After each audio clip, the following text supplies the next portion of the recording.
spent 2 decades in Oklahoma and never realized this place was here. So home for the weekend, had to come check it out. Daughter came out to visit her mom for her birthday, and this was one of the places that she wanted to see. I chuckled because I couldn't really think, why would there be a reason to have a museum? I expected it to be kind of boring and just pictures of birds. But Same here. There's a lot of very good information here. Just this extensive interplay between military to this whole subculture and how many different types and colors. Thousands of breeds and how There are beautiful so some of many. them are. It's kind of mind-boggling, and I understand now why there's a whole museum for pigeons.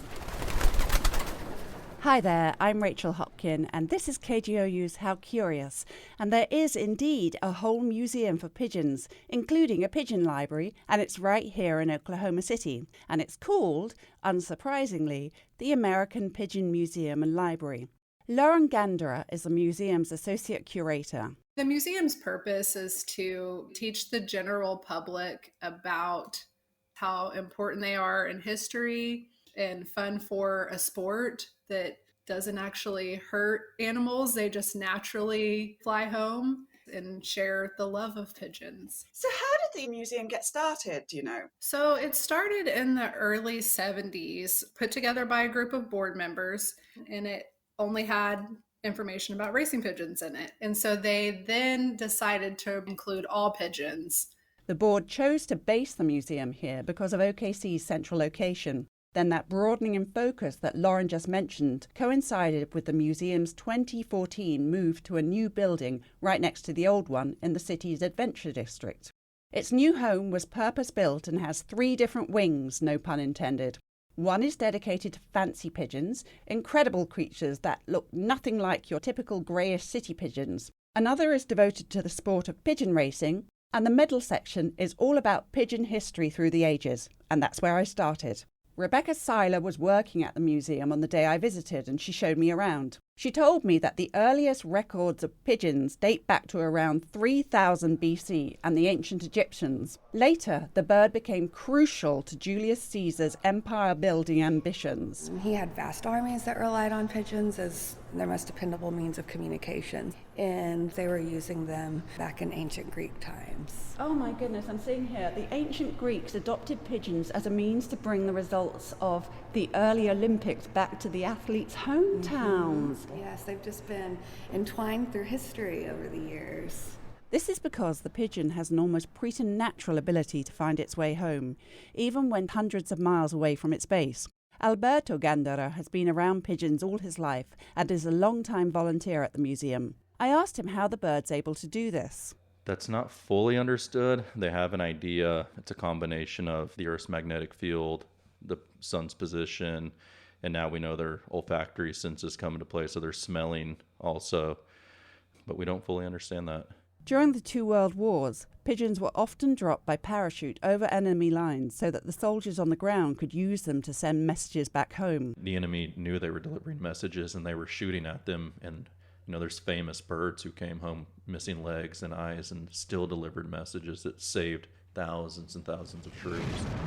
Must tell them to stop this, Jeremy. You can do it. Jeremy, they made a movie about, was a very famous bird that actually had its foot shot carrying the message, and the bird's tendon held the message on and delivered it. Hey, what's happened to you, little buddy? The film's called The Lost Battalion. Colonel, message.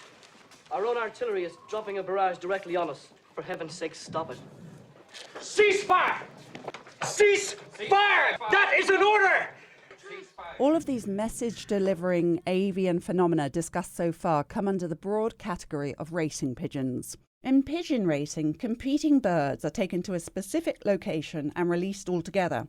Whichever pigeon arrives home in the quickest time wins. Of course, there's no finish line per se because each pigeon returns to its own home and calculations are made accordingly. In the past, specially made clock mechanisms were used. Today, everything is done electronically using an online scoreboard. For those involved in high-level competitions and breeding, it can involve huge amounts of money. A few years ago, one very well-bred bird sold at auction for almost $2 million.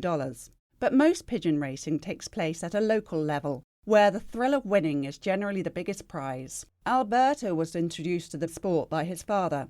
Local pigeon club racing, everyone has their own loft, their own pigeons. You're breeding your own babies. Then you meet as a club. We ship the birds between 100 and 600 miles overnight. They release them, and by noon or the afternoon, they're back home. Does it involve a lot of training? So the bird homes naturally. There's a lot of conditioning. So when they're young, we let them out. They start exercising, memorizing where they live, flying in circles, mapping it out. You start in small increments, 2 miles, 10 miles, get out to 100 miles eventually and start racing them. And they don't know they're racing, so they're just the equivalent of speed walking home to get a drink, see their girlfriend, grab a meal.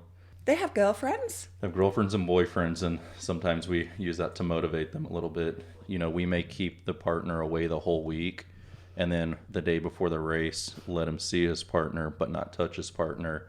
And then he goes to the race, and she's waiting for him when he gets home. So stirring a pigeon's desire is one tactic, provoking jealousy is another. So they have their own little boxes, and you can put another male in that male's box, let him see that male with his mate, and then you send him off to the race, and he just comes home a little bit quicker. He's like, I've got to get back before that guy gets my girl. Steals my girlfriend. Yeah.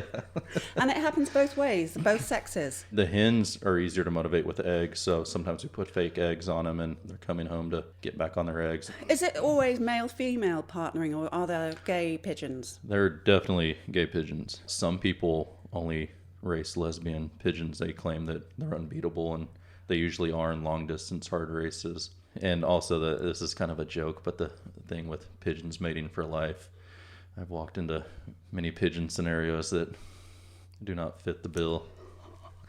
Are we talking ménage à trois? Yeah, I've walked into more than one of those. Yeah.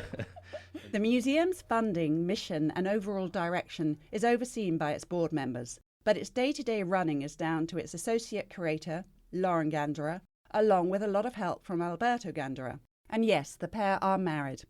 In fact, it was because of Alberto that Lauren stepped up a few years ago when the museum's previous curator moved away. The couple have been together for 13 years, and ironically, they met during pretty much the only period in Alberto's life when he did not have pigeons. It wasn't until several years later that he revealed to Lauren how important the bird was to him. Do you think you could have stayed together if she hadn't got on board with the pigeons? Well, she would have had to have been fine with them to some degree because I would have had pigeons. I don't see a scenario where I didn't have pigeons, so, we would have been fine if she wasn't working at the Pigeon Museum, but she would have to been okay with my few pigeons, in the backyard or wherever we ended up. He explains it as once you know about pigeons and you're into them, then that's all you think about. All you want to do is go out and handle your pigeons. I didn't know that it was such an involved sport, but it's been way more interesting than I basically could have imagined. I didn't know that pigeons were as smart as they are, and I didn't know anything about the showbirds. There's so many different types of fancy pigeons, so I had no idea. So I was pleasantly surprised.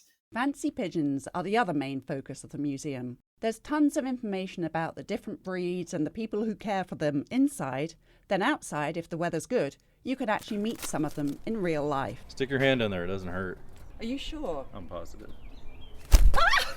That's the sound of a pigeon wing hitting my hand. They just all have a unique personality. Slappy is just your grumpy grandma or grandpa, But he's a Modena. He's big. So he's probably like the third biggest breed.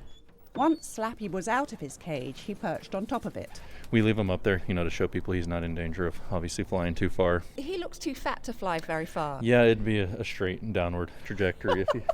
So he's a very big pigeon with a big puffed up chest, kind of tan and black tipped wings.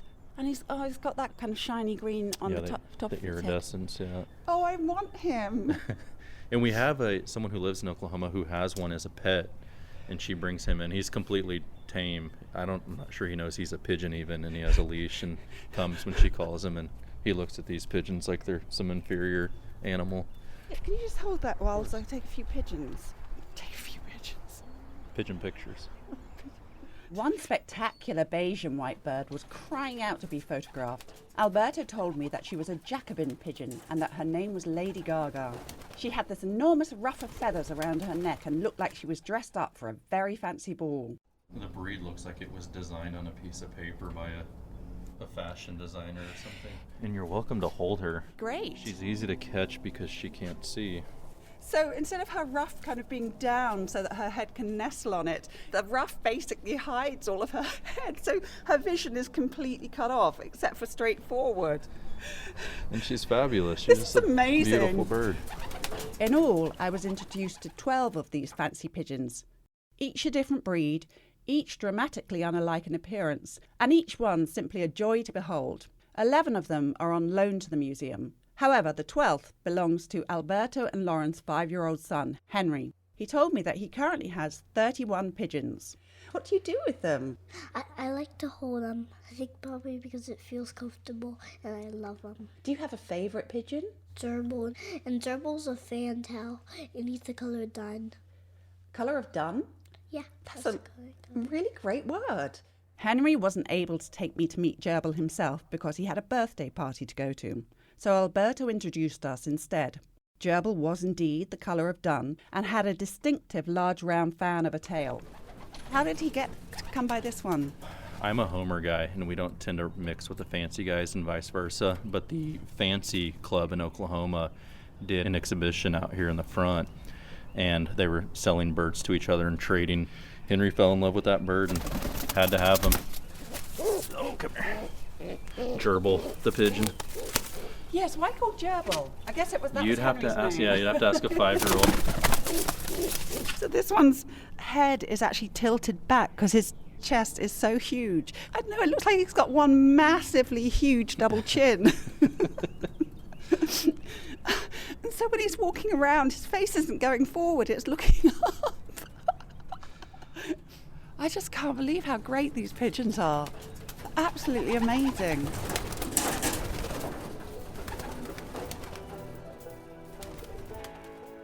As I'm sure you can tell, I thoroughly enjoyed my visit to the American Pigeon Museum and Library, and you can find pictures of some of its incredible birds, plus a link to the museum's website on our webpage. Just Google KGOU and How Curious.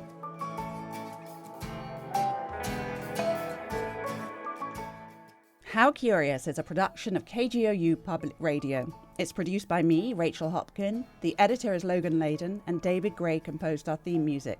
And please, if you have an Oklahoma question or an idea for something that How Curious might cover, email us at curious@kgou.org.